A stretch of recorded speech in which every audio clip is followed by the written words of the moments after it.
Hey, how are you? In this video, I'm going to talk about the difference between captive insurance agents and independent insurance agents.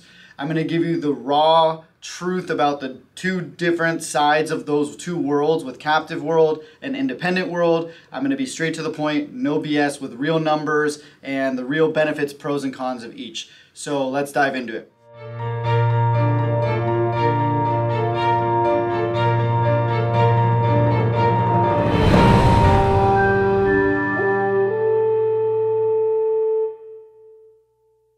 Question number one, what does an independent insurance agent mean in insurance? So independent insurance agents basically means that they're not tied to one insurance company. They work with several different insurance companies. They're also known as brokers. A lot of times they work with those specific companies that are allowed to work with independent agents. So that basically means they're limited to not being able to write like Farmers or State Farm or Allstate, which tend to be called captive companies. Independent agents can work with companies like Liberty Mutual or The Hartford or Safeco or Travelers. There's a wide spectrum of companies that are independent, and they can even go to surplus line markets with Lloyd's of London or Attain or Markel, which are non-standard companies which do all the higher risk stuff. So independent agents have more flexibility. They can shop around different companies and are not tied to one captive company. Question number two, what does it mean to be a captive insurance agent? So on the flip side, a captive insurance agent works for one primary company. For example, State Farm, Farmers, or Allstate. Those are captive companies. Those agents typically cannot go shop different companies. They have to sell State Farm, or they have to sell Farmers, or they have to sell Allstate, and those are the only products. There's a lot of benefits that come with that too, with support from those major companies, and even sometimes salary or book of business that they start you off with. Independent agents, on the flip side, don't really get those benefits. They have to completely start from scratch usually, or get contracts with those individual independent companies. Question number three, what are the pros and cons of a captive insurance agency? Like I said, captive agents get a lot of support from, let's just say, State Farm or Farmers or Allstate. They have the big brand behind them. They have those commercials that are going on, with Drake. State Farm has got Drake, and Allstate. They have all the really, really big brand and a lot of marketing dollars behind them. So they already have a very high level of credibility, especially for those agents. A lot of times, another major pro is that they give you a book of business to start with. It's not just you get to start selling from scratch. They'll start you off with like $1 million book of business. Another thing is that they, hand you some clients. When, let's just say, one agent retires, they might just give you that retired book of business and pass it on to you. Independent agents, on the flip side, do not get any of that. You have to work for every single policy you get, and there are pros and cons to both sides, but those are some of the major pros for being a captive agent. Big brand, inbound leads, support, marketing support, and higher level support. Also, there's some community with other State Farm or Farmers or Allstate agents that you can bounce stuff off with, where they all kind of network together. So those are the pros of being a captive agent. What is an example of a captive agent? Like I said in these last questions here, an example of a captive agent is a Farmers insurance agent, a State Farm insurance agent, Allstate agent, agents that can only write those specific companies. They cannot shop around, so they're limited to only those companies. That's an example of a captive agent.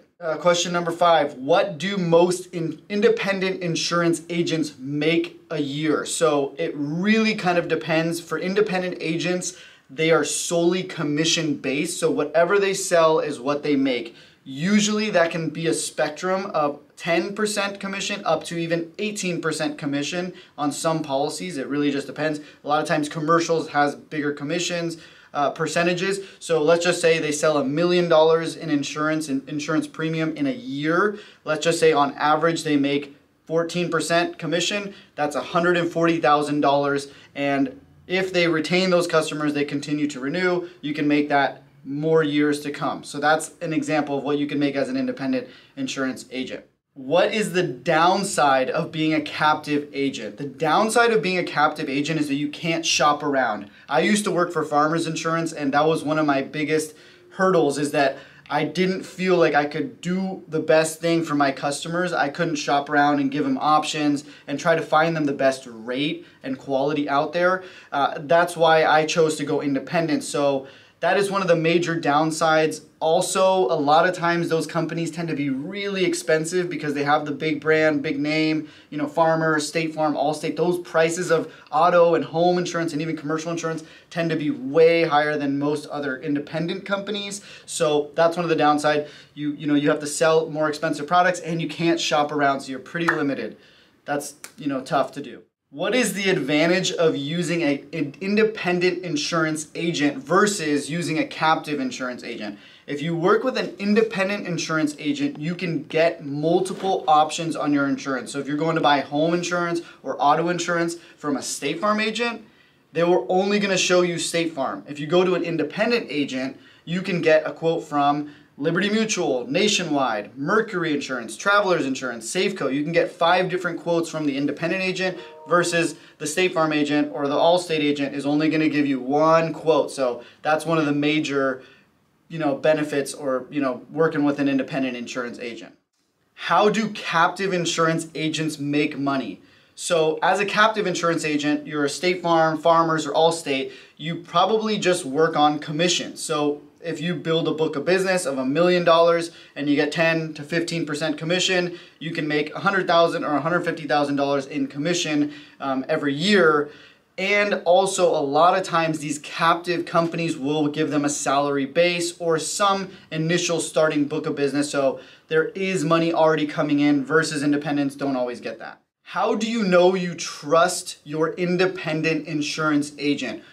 That's a great question, and the most common thing that you can see to build trust with an independent insurance agent is if they're giving you multiple options and explaining the actual process. If you see any shadiness or them trying to hide like a broker fee in there that just doesn't seem to add up with the total premium, then you probably shouldn't trust your independent agent. They do have options, flexibility, so definitely ask for multiple quotes. Make sure that they're checking different carriers, and that's a good way that your independent agent is doing a good job and doing the right thing for you. Should you use multiple insurance brokers? I've seen companies or people out there working with multiple insurance brokers, and it's really backfired on them. As an example, we had a business that was shopping with another broker.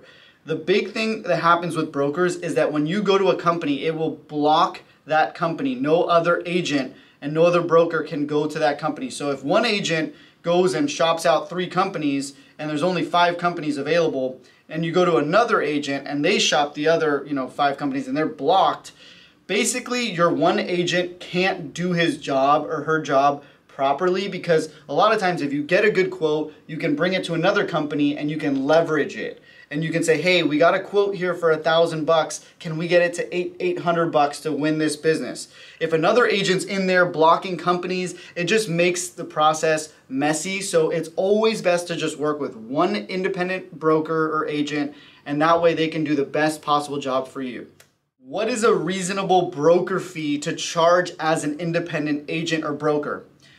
Typically, we don't like to charge broker fees for anything that's an admitted company. If it's a non-standard company that is a much more messy and difficult process with applications, the binding process and the renewal process, we do usually charge somewhere between a $200 and $500 broker fee. It's almost always a $200 broker fee. Also, check your state, because every state is different and most states don't actually even allow broker fees to be added on, and you need to have a broker fee contract signed if you do add that on there. So please make sure to check your Department of Insurance website and ask and call and ask, can I charge a broker fee for non-standard or any policies that I sell? Why should you work for an independent insurance agency? Working for an independent insurance agency is a great way to learn the ropes about how the business works. Independent insurance agents work with a bunch of different companies. There's a bunch of different processes and procedures, and it's a great place to learn how to sell, how to make, do the billing, how to handle the service, all the, A to Z processes of insurance. If you work for a captive insurance agent, you're only working with one company, you only see one dashboard, there's only one platform, there's only one service process, one billing process, one renewal process, and it can limit you. So it's, in my opinion, it's always better to work for an independent agency, and that's the way you're gonna get really well-rounded in insurance. Plus, independent brokers see a lot more difficult insurance risks that are more real world versus captive agents or State Farm, Farmers, Allstate. They only see kind of stuff that's in a nice little pretty box. So you do really learn a lot more by working for an independent insurance brokerage. Are captive insurance agents or independent insurance agents better? In my opinion, independent insurance agencies or agents are better because first off, they can shop around multiple companies, they can find you the best deal and fit what's right for you. And on top of that, there's a lot more flexibility with what they're allowed to do. Captive agents, as far as marketing, can't necessarily do the same type of marketing, even with like TikTok, YouTube, Instagram. They're very limited. They always have captive, the big brother captive company looking over their shoulder saying like, you can't do that, you can't do marketing like that, our name is on the line. Independent agents they really have the flexibility to do whatever they want, and you truly do own your own business and brand, and also you can bring the most value to your customers. So in my opinion, being an independent broker or agent is the way to go. That's it for my tips here on the difference between a captive and independent insurance agent. I hope that brought some value to you.